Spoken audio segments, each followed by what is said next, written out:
자, 이렇게 해서 지금까지 미디어 교육 분야의 전문가분들의 이야기를 들어봤습니다.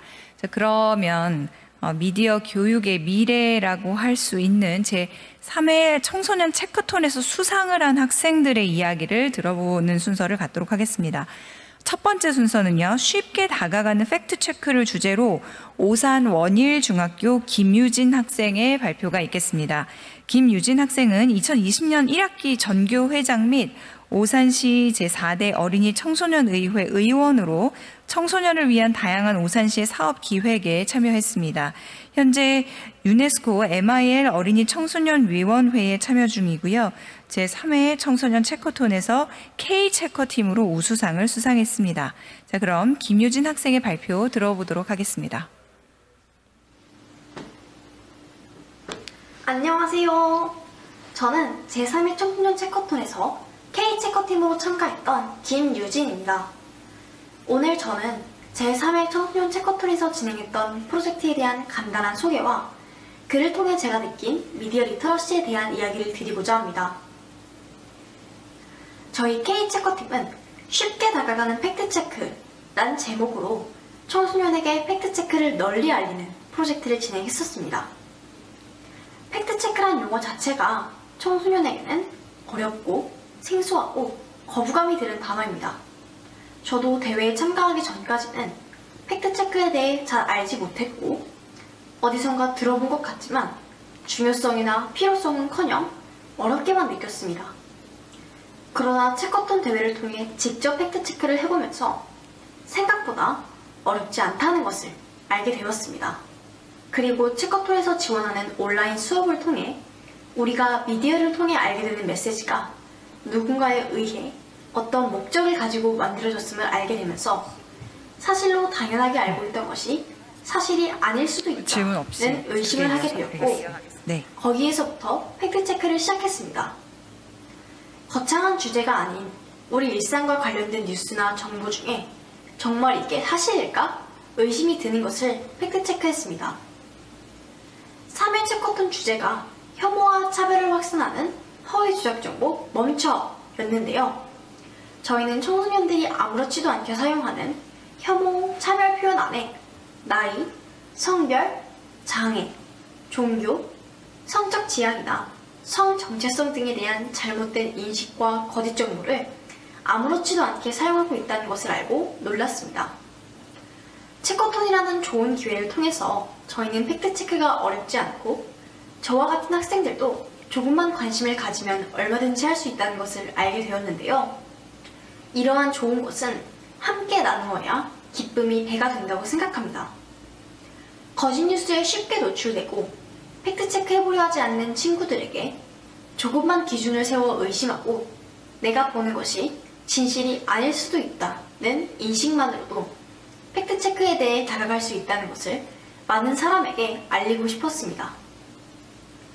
K체커 팀원과 어떻게 하면 많은 친구, 어른들에게 혐오와 차별을 팩트체크의 중요성과 필요성을 알리고 팩트체크의 원칙을 이해하고 팩트체크하는 방법을 알릴 수 있을까에 대해 고민하였습니다. 저희는 크게 3가지 프로젝트를 진행했는데요. 게임, 인포그래픽 영상, 캠페인입니다. 또래 친구들이 가장 거부감 없고 즐겨하는 것으로 게임을 생각했습니다. 게임은 청소년들이 가장 좋아하는 것이고 쉽고 재미있게 주제를 전달하는 데에 효과적일 것 같다고 생각되어 팩트체크 방법을 알 수 있는 게임을 제작하게 되었습니다. 두 번째로는 인포그래픽 영상인데요. 요즘 청소년들은 빽빽한 글씨보다는 하나의 영상으로 내용을 이해하는 것에 더 익숙할 것이라고 생각하여 정보를 시각화하여 만든 인포그래픽을 영상으로 제작하게 되었습니다. 마지막 캠페인은 청소년이 팩트체크 체험 활동을 직접 해오면 더 와닿을 것 같다는 생각이 들어 온 오프라인으로 3가지의 캠페인을 기획하게 되었습니다. 하지만 팩트체크가 어렵지 않다는 것을 다른 사람에게 쉽고 재미있게 전달하는 것이 쉽지만은 않았습니다. 저희의 프로젝트에 대한 간단한 소개를 하겠습니다.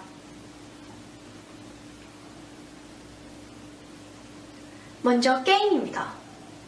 인포데믹이 세계를 지배한 미래 세상에서 허위 조작 정보로부터 세상을 구하고 팩트체커가 되어가는 K체커팀의 모험을 담았습니다.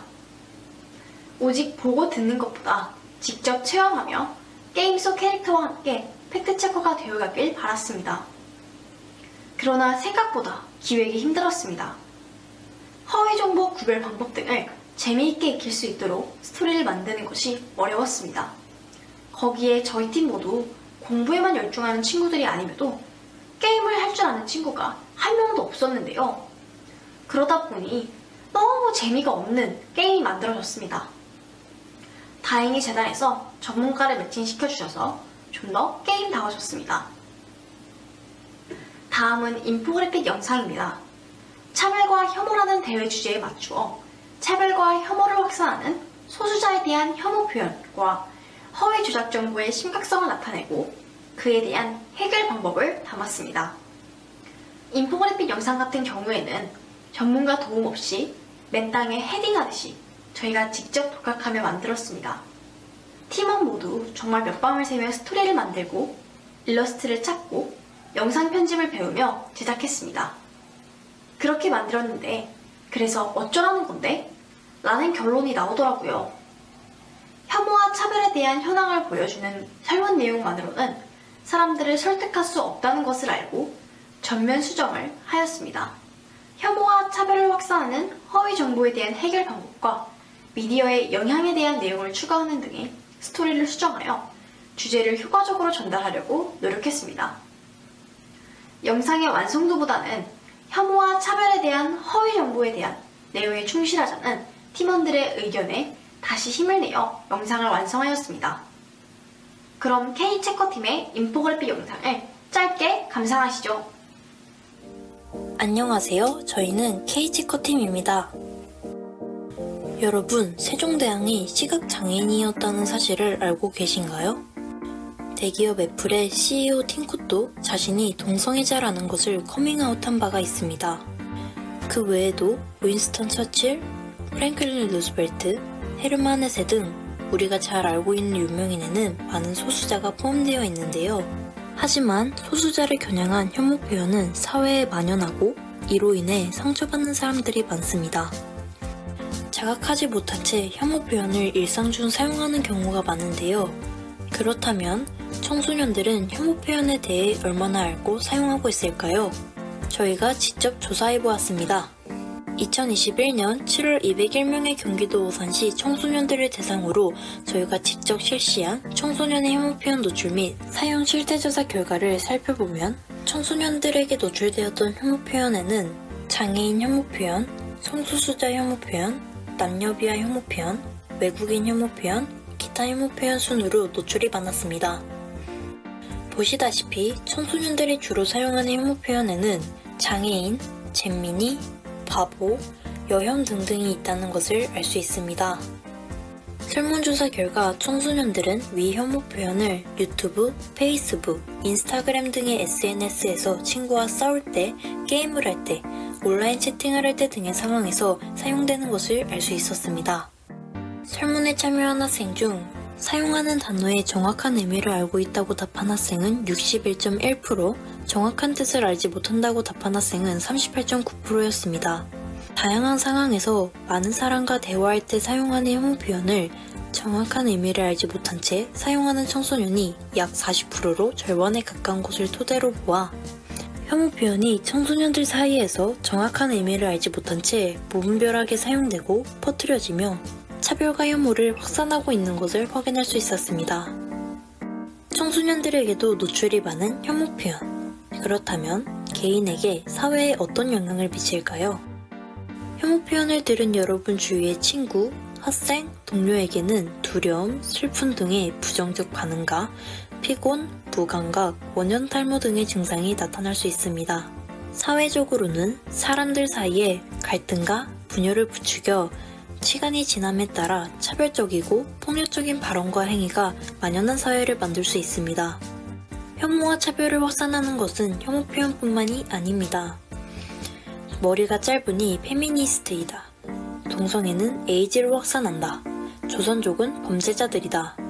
무심코 믿고 있는 위와 같은 허위 조작 정보는 일상 속에서 특정 계층에 대한 혐오와 차별을 만듭니다. 이는 미디어에도 큰 영향을 끼칩니다. 자칫하면 헷갈리고 진실처럼 느껴지는 이야기에도 혐오와 차별이 있습니다. 정확한 진실 여부를 확인하고 알맞은 정보를 신뢰해야 합니다. 그렇다면 혐오 표현을 해결할 수 있는 방법에는 무엇이 있을까요? 크게 소극적인 방법과 적극적인 방법 두 가지가 있습니다. 먼저 소극적 해결 방법에 대해 이야기하자면 다른 관점과 마주하기입니다. 타인이 동의하든 동의하지 않던 우리는 자신이 믿는 것을 진실로 받아들입니다. 따라서 누군가의 마음을 움직이려면 그들이 믿는 것을 이해하고 그것을 우리의 소통 방식에 포함시켜야 합니다. 다만 누군가와 공감하기 위해 그의 관점을 완전히 받아들여야 할 필요는 없습니다. 그것을 이해하는 것만으로 충분합니다.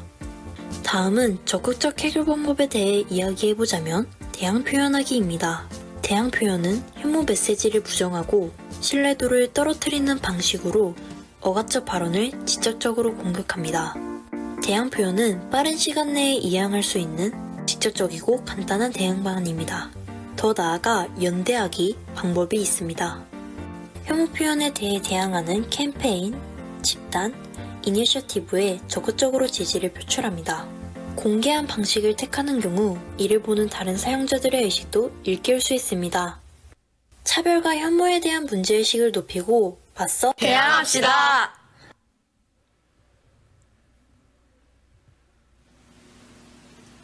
마지막은 캠페인을 진행했습니다. 총 3가지를 했는데요.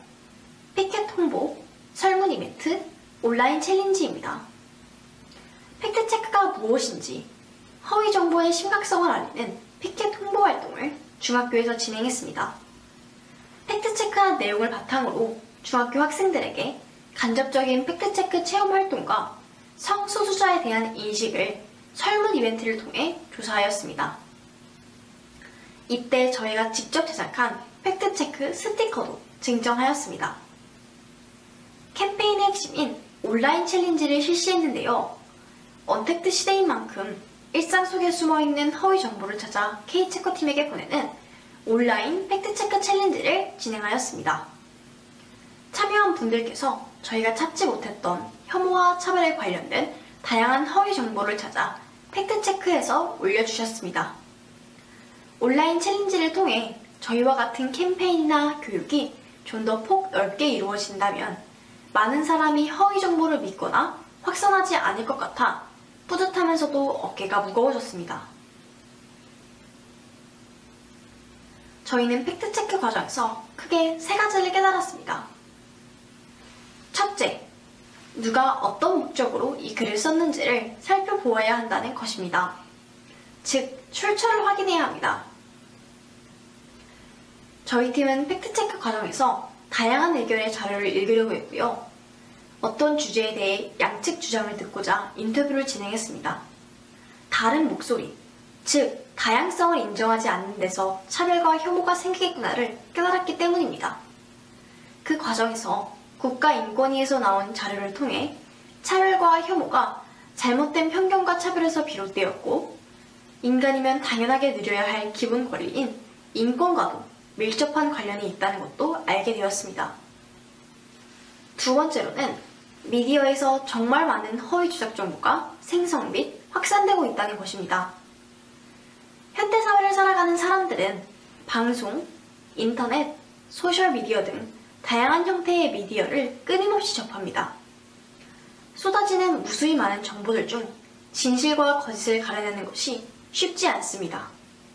프로젝트를 하며 우리 주변에 있는 청소년뿐만 아니라 어른들께, 더 나아가 해외에 계신 분들께도 팩트체크를 알리는 활동을 하였는데 생각보다 많은 분들이 팩트체크에 대해 알고 있지 않았으며 관심이 없다는 것을 알게 되었습니다.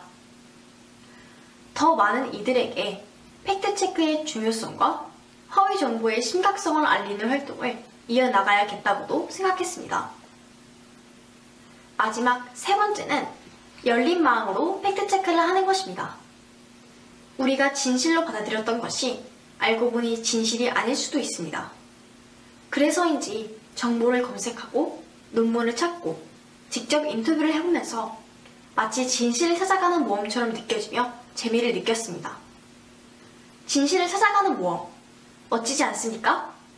이런 멋진 경험을 여러분도 충분히 하실 수 있습니다. 저희가 만든 게임도 해보시고요.